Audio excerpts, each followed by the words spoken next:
marriages are more than just unions of two individuals. We wanted our children to be married to someone closer to our kin, and here early marriages emerge as effective means. What makes the Maranao stand out there in the context of early marriage is more of this traditional. The Maguindanao culture possesses distinct nuances in its early marriage practices that differentiate it from other Muslim tribes.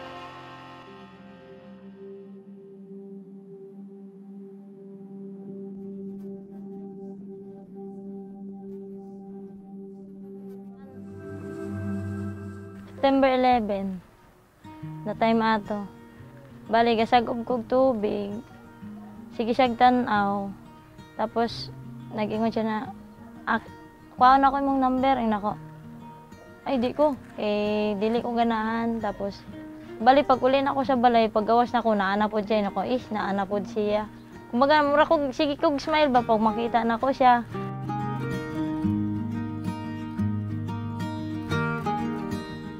Kada buntag, ay, nagkain ka na, ganito, ganyan. Saan ka? Nag-aral ka ba? Sunduin kita, anak siya. Kiligon jud kay.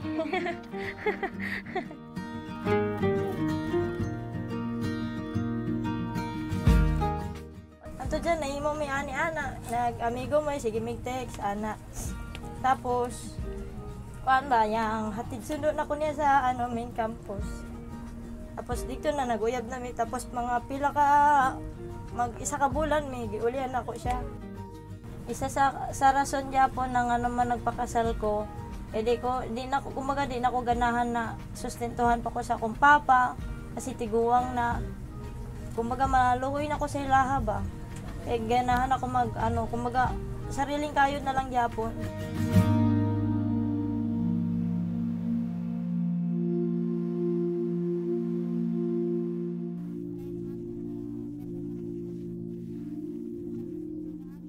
Sa una, ang pagdahong nako, dali lang ang kasal-kasal kasi ani-ana. Pero lisod di ay kayo pag naana ka sa that time atong adlaw. Kasi itong mga trabaho ni mo sa una, di na nimo mahimo karon, karang maglaag-laag ka, karang kauban nimo magbarkada, kumbaga maghimo kag assignment sa balay sa imong classmate, ana, dili na nimo mahimo sukad na nag-asawa ka. Sa una, tong bag-o pa lang me, adlaw-adlaw okay man. Tapos, pagka pila ka bulan na, dito na buntis ko. The time ato na balan ako buntis ko, nagundang ko eskwela ato kasi siyempre, yung una ko, may eskwela pa ko, na ako'y dala-dala. Diri na lang ko sa balay. Para maskin unsaon, kabaligya-baligya ta. Sa una, bananakyab ko, or di kaya nagasuroy ko saging, mga turon. Buntis ko ato, ma'am, para lang makaipon dyan mi duwa.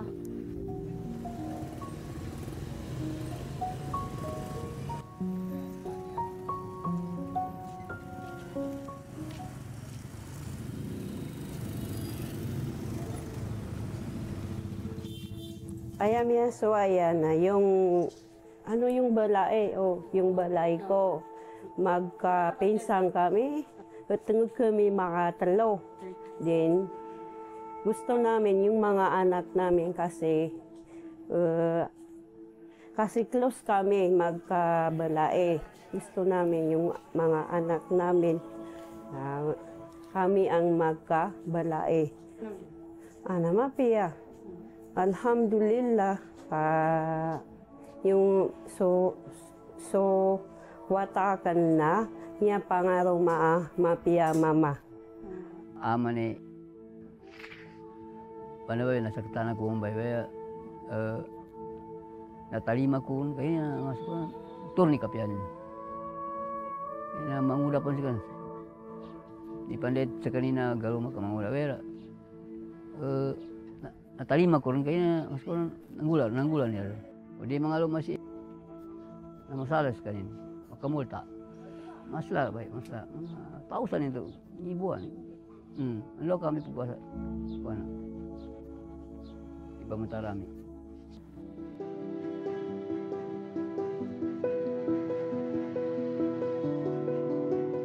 I am Dr. Juwairia Yulinga, the College Dean of the College of Arts and Sciences from Cotabato State University. The Maguindanao culture possesses distinct nuances in its early marriage practices that differentiate it from other Muslim tribes. To begin with, the path to marriage is characterized by an intricate process of pre-negotiations. Before the wedding preparation can even commence, families from both sides come together in detailed discussions about the bride price, locally termed as bigay kaya. This initial step emphasizes the importance of family ties and mutual agreements.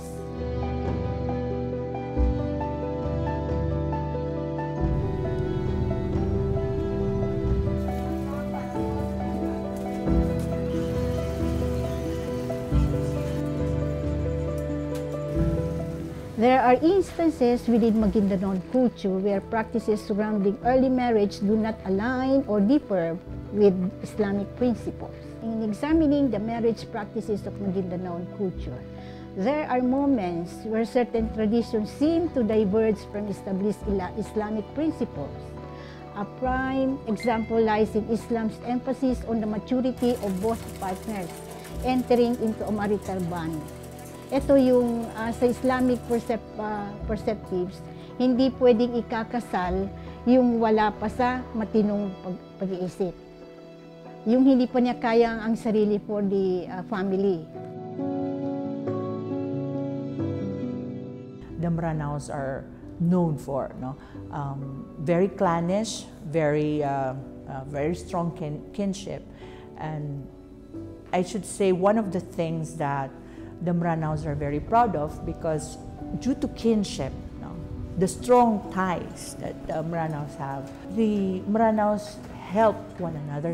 They have a very strong concept of awida, kapamagawida, katitinabanga, helping one another. So because of that strong bond of kinship.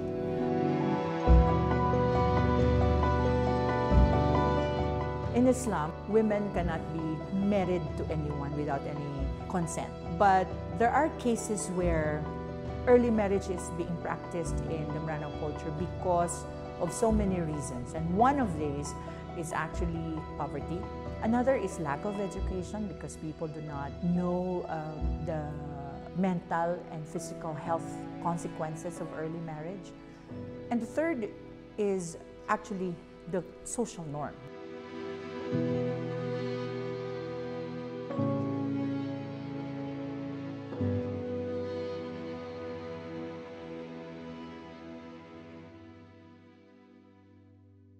Hi, ako po si 21 years old dito sa Marawi City.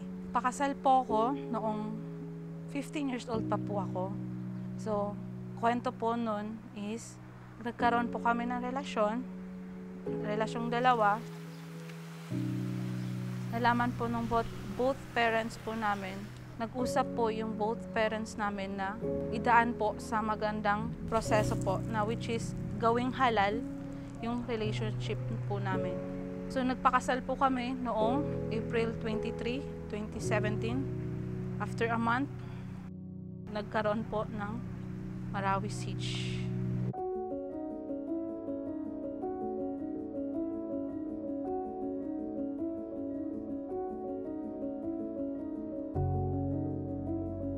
Una po is, syempre, natuwa, pero mas lumamang po yung takot. Kasi kung ano nga po ba yung mangyayari sa akin after marriage po. Kasi sa mura ko pong edad is magkakaroon na po ko ng asawa.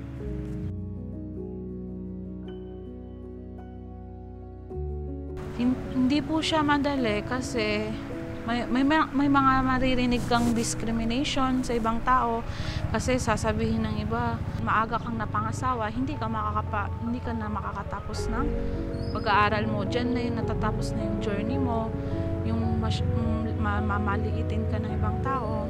Minsan po sa relatives po talaga nanggagaling. Kasi yung discrimination po is naika-compare po ako dun sa mga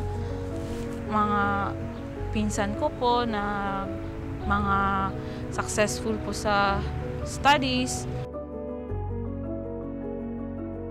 Nung may mga sinasabi sila sa akin na hindi maganda, hanggang ngayon is ginagawa ko po siyang inspiration na hindi porket maaga akong napangasawa is tapos na yung journey ko dito.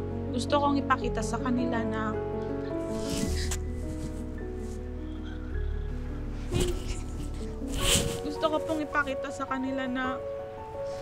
di porket maaga ako napangasawa is hindi ko na matutupad yung mga pangarap ko.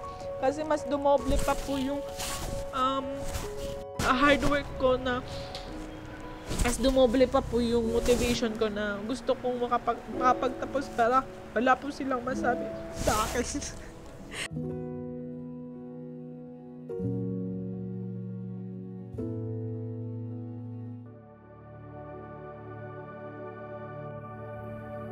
World Vision, as a child-focused organization, has used different project models to support the children, especially in Cotabato and Marawi, to address the child protection issues that they are confronting. There are two models that we have been using for the past years. One is the Celebrating Families, on which we want to capacitate, empower families, the whole family, to be a hope, to be an avenue for children to be protected and to enjoy life in its fullness. Second is we have the Channels of Hope on Child Protection, on which we are engaging faith leaders and faith communities to be a hope for children who are experiencing different kinds of violence, neglect, abuses in their own communities.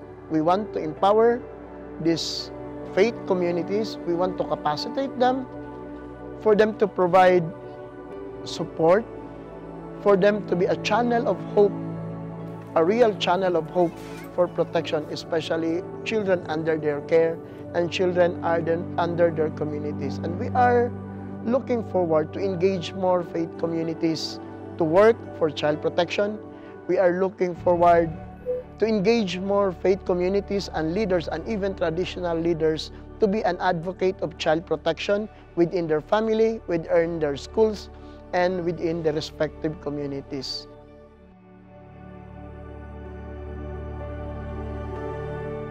Sobrang magkaiba na din po. Kasi ngayon, kasal na ako, parang mas na-motivate pa ako na hindi ako titigil sa pag-aaral kasi future ko to eh.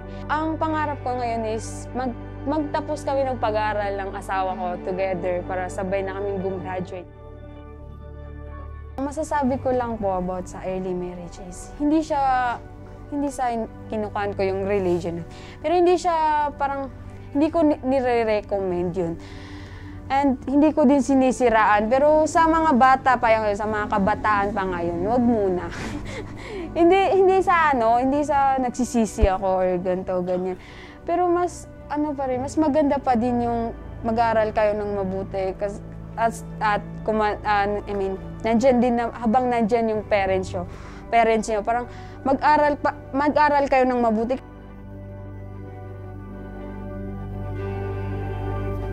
Kung mabalik lang ang adlaw, gusto jud ko na makapasad ko.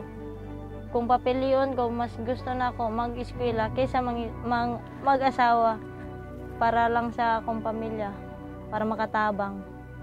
Tapos karon sa among kinabuhi, ang gusto lang na ako makapasad ako mga anak, kumbaga makatabang ko sa ilaha kung paunsa sila kumbaga magtinabangay mi sa akong bana ba para lang makaeskwela sila tarong, makakaon mi sa adlaw-adlaw, makasuporta mi sa isa't isa.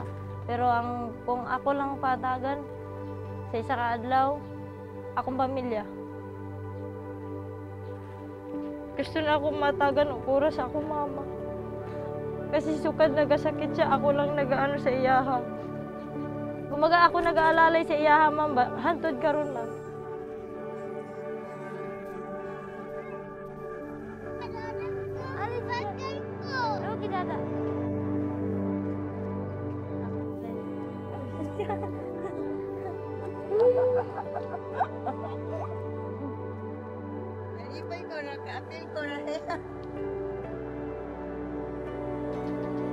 Pasalamat ko sa World Vision kasi natabangan ko niya. Tungod sa ilaha, para lang makakapital mi, yatagan mi kapital para makaano sa pamilya. Kung dili tungod sa World Vision, di ko maka-continue sa akong baligya kasi dili adlaw-adlaw na i-income.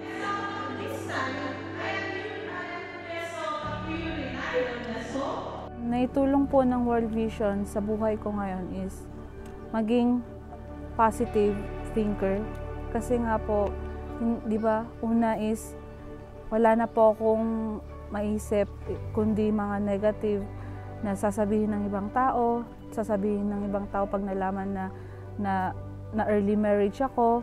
Tinulungan niya ako o naitulong niya sa akin ay maging positive thinker na kahit anumang sabihin ng ibang tao sa'yo, gawin mo na lang inspiration para umusad at makamit mo yung mga gusto mong makamit. Dreams ko po talaga is maging successful accountant. Mas nagpupursige po akong makatapos kasi may inspiration na po ako, which is yung anak ko. Pag naiisip ko na pag may financial problem, naisip ko mag-stop na lang kasi pag nakikita ko po yung anak ko is parang kawawa naman to pag ako nag-stop mag-aral. Pag tinitingnan ko po yung family ko, mas ginaganahan po akong magpursigido mag-aral para sa kanila.